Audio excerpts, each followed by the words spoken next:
Hey, how's it going guys? JC here, and today we have 5 tips and tricks that you probably did not know about League of Legends. The first one is more specific to top lane champions with high base health regen, such as Mundo, Tryndamere, and Garen. But it can potentially work for a number of other champions too. And that is to start the game with 3 Rejuve Beads and a health potion against unfavorable matchups that cannot force extended trades. There are a few reasons why you want to consider this over the traditional Doran shield when playing defensively. Triple Rejuve Beads gives far better passive health regen, which scales as you level up in lane. Most top laners build Tiamat, so it's actually very gold efficient as well, and it allows you to reach power spikes a lot sooner. Rejuve Beads also have a really good resale value of 105 gold. This means you can sell the 2 remaining beads later on, and it'll net you a total loss of 90 gold, as opposed to a much steeper loss of 270 when you're comparing it to a Doran shield. In this next tip, I get asked this all the time in my videos, and that is, how do you attack things without clicking on them? Most commonly referring to the tower. The simple answer is attack moving, but the more detailed answer would be A moving to attack whatever is nearest to your champion. This is done by pressing A on the keyboard and left clicking on the ground,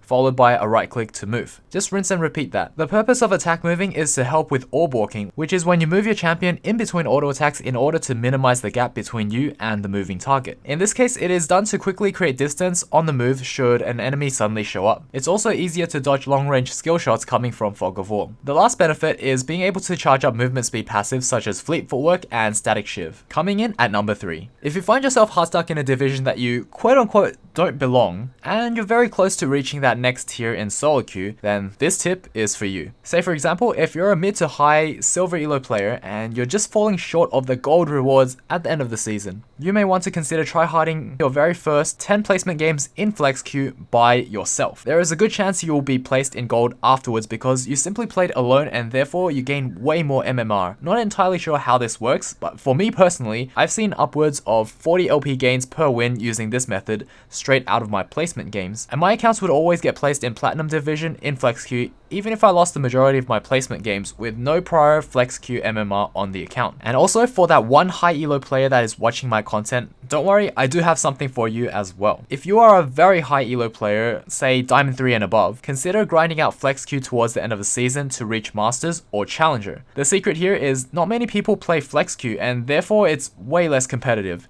In flex queue, all you have to do is beat gold and plat players over and over until you climb to your desired rank. Once you have achieved that, it's just a matter of maintaining top 40 challenger in the flex queue ladder. In comparison, this is way easier than beating challenger players to climb the conventional way. The best part is, both solo queue and flex queue gives the exact same rewards. For those who are lower ranked and want to try their hand at getting higher tier rewards, be sure to consider 3v3 Twisted Treeline. In recent updates with the removal of Monster Hunter, the gold funneling strategy is back. So you might want to consider abusing a solid boosting strategy such as Yi Taric to get into gold or potentially even challenger in 3v3 flex queue. Also, on a side note, during preseason, people won't be taking ranked as seriously. For those that are stuck in plat and below, this is the perfect time to gear your MMR up to diamond, because increasing your MMR during preseason will grant you better odds of being placed much higher after completing your placement games in the new season, with of course plat 1 being the highest you can achieve straight out of placement games. So it's definitely well worth the grind. Recently, I've seen a Poppy main hover from around D4 to D2 the entire year,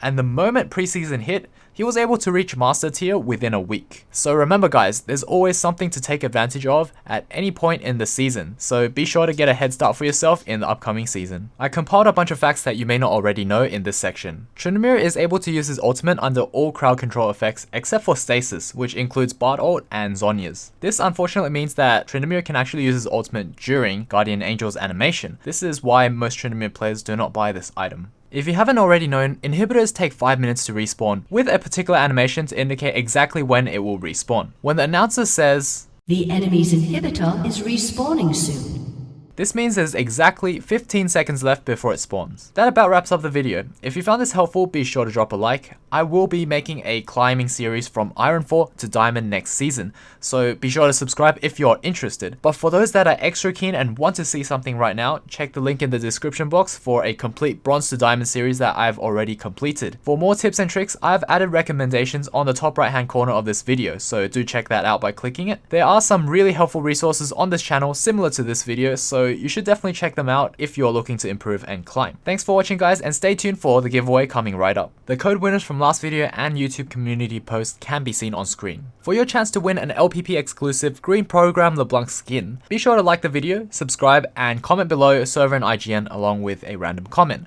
NA and OCE players only. I will be picking a generous amount of comments from this video, but you must follow the instructions to a T. Best of luck guys, cheers.